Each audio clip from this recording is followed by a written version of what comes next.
आज तुम लोग को इस बात का जरूर एहसास हो रहा होगा कि जब भी तुम लोग एग्जाम में जाते हो, तुमको ये चीज रियलाइज होती है कि जितनी चीजों को मैं क्लासरूम में अटेंड करता हूँ, वो सारी चीजें या तो मैं सुन रहा हूँ, समझ नहीं रहा हूँ, सुना और समझा तो फिर उसको मैंने रिटेन नहीं किया। तो आपका फायदा तो उन चीजों से है जो चीज आपकी टेक होम बनती है। टेक होम मतलब जो चीज आपके संग संग रह गई है ना, और ये चीजें आपके विषय सब्जेक्ट आपके संग संग रह जाए, इसके लिए ये 2 मिनट का कंसंट्रेशन एक्सरसाइज, इसको मैं ध्यान नहीं कह रहा हूं क्योंकि 2 मिनट में ध्यान को उपलब्ध हो जाना बहुत कठिन कार्य है, संभव नहीं है। और तुम्हारी अभी अवस्था, तुम्हारी मनस्थिति, तुम्हारी उम्र, तुम्हारी चंचलता तुमको ध्यान में उतरने से रोकेगी। बहुत कठिन कार्य होगा तुम्हारे लिए ध्यान में उतरना। बहुत चंचल मन है, बहुत व्यग्र मस्तिष्क है और हमेशा बेचैन रहने वाला दिमाग है तुम्हारा। मैं गलत बोल रहा हूँ तो बोल सकते नहीं सकता है, शांत मस्तिष्क ऐसा नहीं है। तुम्हारी उम्र में व्यग्रता जो है वो आम बात है। तुम्हारी उम्र में शांति मिलना बुद्धत्व है, जो कि बहुत मुश्किल कार्य है। व्यग्रता मिलना बहुत आसान कार्य है। तो तुम्हारे अंदर में प्रसन्नता है, व्यग्रता है, लेकिन वो तुमको विषयों को समझने से रोकती है, तुम्हारी अपनी चंचलता। तो ऐसे में ये जो 2 मिनट का एक कंसंट्रेशन एक्सरसाइज के रूप में कहें या माइंड का रिलैक्सेशन, जहां पर किसी तरह की कोई बात नहीं, ना किसी छात्र की बात, ना किसी शिक्षक की बात, सिर्फ आप अपने मस्तिष्क को रिलैक्स कर रहे हो, सिर्फ अपनी सांसों को देख रहे हो। मुझे लगता है कि 5 मिनट की क्लास है, 5 मिनट की क्लास में 10-5 मिनट का अटेंडेंस बहुत जरूरी है, लेकिन ये जो 2 मिनट का हम लोग ये जो एकाग्रचित होने का प्रयास करेंगे, ये जो कंसंट्रेशन एक्सरसाइज होगा, ये तुम लोगों को मुझे लगता है कि सब्जेक्ट को सुनने के साथ समझने में ज्यादा काम आएगा। ब्रेन का रिसेप्शन मजबूत हो जाएगा, स्ट्रॉन्ग हो जाएगा, और साथ ही साथ तुम लोगों का जो रिटेंशन है, मतलब रिसेप्शन भी और रिटेंशन भी, दोनों चीजें बढ़ेगी। और इसका फायदा तुमको तुम्हारे एग्जाम में, प्रैक्टिकल में, तुम्हारे इंटरव्यू में, तुम्हारी कंपनी में हर जगह मिलेगा, सब्जेक्ट के अंडरस्टैंडिंग में मिलेगा।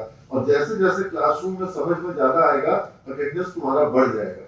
जैसे जैसे कम समझ में आता है, अटेंडेंस घट जाता है। मैं राइट हो रहा हूँ?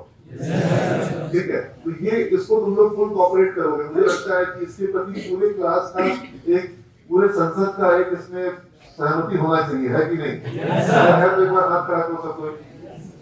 ये करवाएं कि नहीं करवाएं? Thank you all of you, very good. तुम लोग अपने एक बार ट्रैफिक में तो जा रहा था तो ऐसे करना है।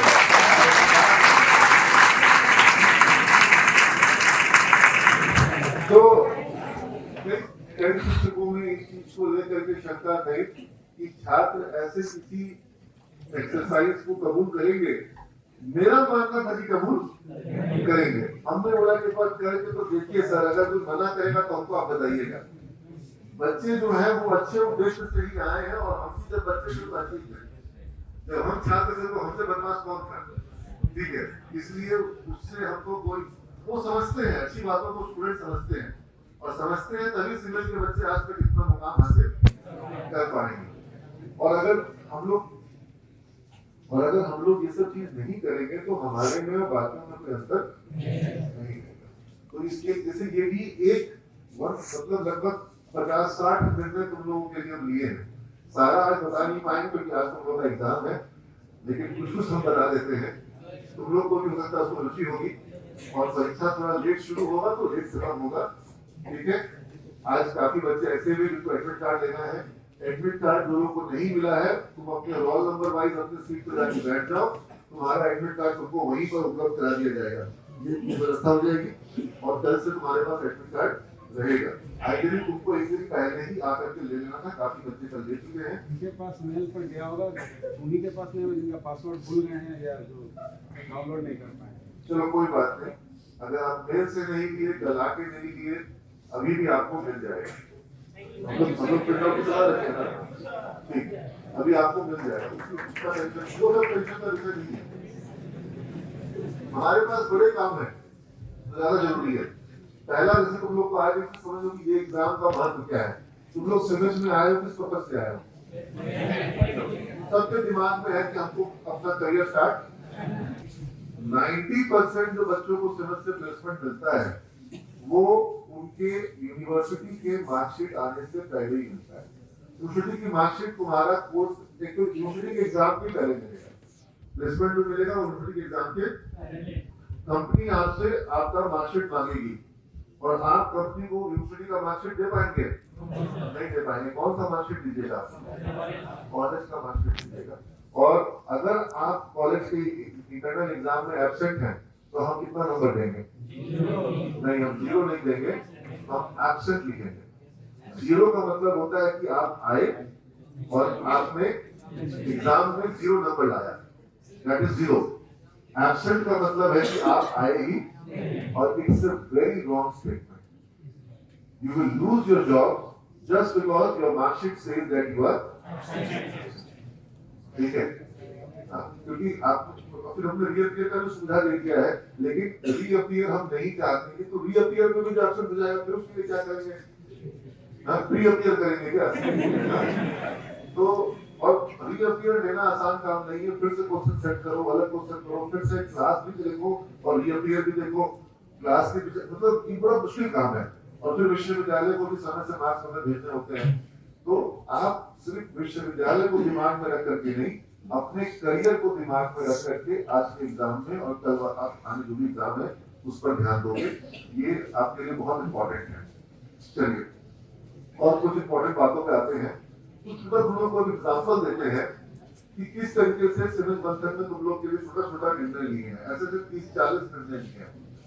तुम लोग सोच रहे होंगे सर सिविल बंधन में गए, सर सारी टीम को, सारे कॉलेज के सब शिक्षकों को कहीं ले गए, लेकिन इसलिए गए क्योंकि यहाँ पर क्या होता है ना कि यहाँ पर रहता है कि भाई क्लास ले लो, ये कर लो, तो फिर इतना बजे टाइम हो गया, घर जाना है, इतना बजे आएंगे। वहां पर क्या है कि कहीं नहीं जाना, सब लोग यहीं पे मेरे साथ आ गए हो, केवल सीधा सी बात होगी। तो हमने वहां पर कई सारे निर्णय वगैरह लिए हैं। जैसे तुम लोगों के लिए एक निर्णय ये लिया गया है कि तुम लोगों को ई बुक्स का एक सेटअप हम देने वाले हैं। सारे के सारे सब्जेक्ट का तुम लोगों को कई बार स्टडी मटेरियल मिलने में लेट होता है, तो तुम्हारा स्टडी मटेरियल के साथ साथ जो उस सब्जेक्ट की बेस्ट बुक्स हैं, इंडियन राइटर्स की, फॉरेन राइटर्स की सारी किताबें, उसका तुमको एक ई बुक्स का कलेक्शन तुम लोग को हम उपलब्ध करा देंगे। इसका एक गूगल ड्राइव बना रहे हैं, हर सब्जेक्ट के सारे अच्छे बुक्स का एक तुम लोग को, उसको तुम लोग सब जगह सेपरेट मत करना, अपने पास रखना, और उसका तुम लोग को एक्सेस रहेगा। सीबीएस की आईडी से जितने बच्चे भी चाहेंगे उस ई बुक को एक्सेस कर सकते हैं। It's a good decision.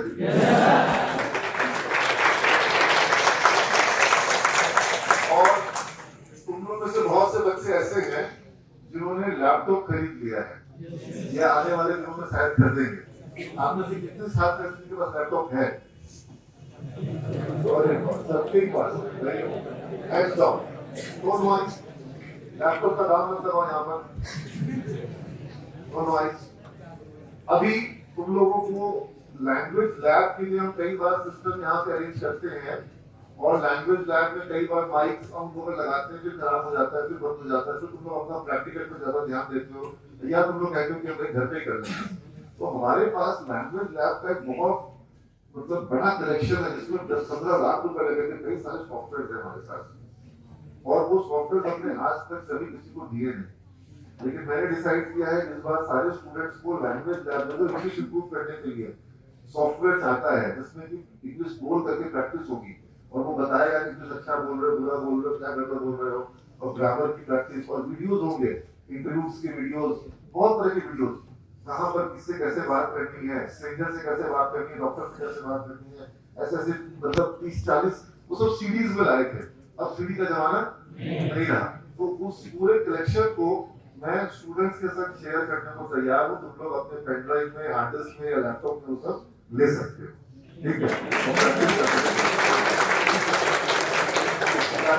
तुम लोग घर पर भी अपना, और एक तुम लोगों को क्या करना होगा, हेडफोन खरीद देना होगा हेडफोन। तो तुम लोग अपना लैंग्वेज लैब में प्रैक्टिस वगैरह कर सकते हो, इंग्लिश वगैरह प्रैक्टिस, इंटरव्यू वगैरह प्रैक्टिस उसमें कर सकते हो, ठीक है? तो कॉलेज के लैब के बजाय तुम्हारे लैपटॉप में ही सब सॉफ्टवेयर आ जाए। अब ये हो सकता है कि तुम्हारा हार्ड डिस्क ना भर जाए, इसका ध्यान देना होगा। इसी तरीके से आप में से ऐसे जितने छात्र हैं जो चाहते हैं कि डिजिटल मार्केटिंग को समझें और सीखें, ऐसे हैं बहुत सारे, ठीक, हैंड्स डाउन। अब डिजिटल मार्केटिंग में बहुत सारी चीज होते हैं, सोशल मीडिया मार्केटिंग होता है, यूट्यूब मार्केटिंग होता है, वीडियो मार्केटिंग होता है, एसईओ होता है, वीडियो होता है, ईमेल मार्केटिंग होता है, एफिलिएट मार्केटिंग होता है। तो ऐसे ऐसे बहुत सारी चीजें उसके अंदर में, ठीक है, ब्लॉगिंग, तो सारी चीजें उसके अंदर में बहुत सारी चीजें हैं। उन सारी चीजों पर जो इंडिया के बेस्ट एक्सपर्ट्स हैं और जिनके कोर्सेज आप लोग यूट्यूब पे देखते हो, जो लोग प्रचार करते हैं कि हमारा कोर्स जो है ये इतने हजार का है, फेसबुक पे ऐड आता है कि हमारा ये कोर्स कर लो, इतने दिन का कोर्स कर लो, ऐसा कोर्स कर लो, और फेसलेस वीडियो कैसे बनाए, ये कैसे बनाए, वो कैसे बनाए, लिंक्डइन पे भी आते हैं सब ऐड। ऐसे ऐसे मतलब 112 जीबी का कोर्स मटेरियल है जो मैंने खरीदा था, ठीक है, और वो पूरा का पूरा मटेरियल तुम लोग को फ्री ऑफ कॉस्ट देने चाहते हैं कि वो मैक्सिमम वीडियोस जो है वो हिंदी में, मैक्सिमम वीडियोस जो है वो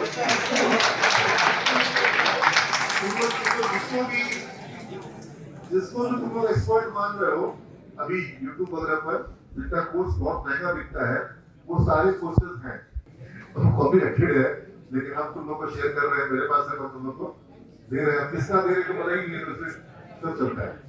तो 112 जीबी है, तुम लोग में से कुछ लोग ऐसा कर सकते हो कि कोई हार्ड खरीद लेगा और उसमें से अपना यूज करेगा, फिर उतना कंटेंट जो है, लेकिन तुम उसको देखते जाओगे, तुम्हारा एक्सपर्टीज, तुम्हारा सब्जेक्ट बढ़ता जाएगा, ठीक है।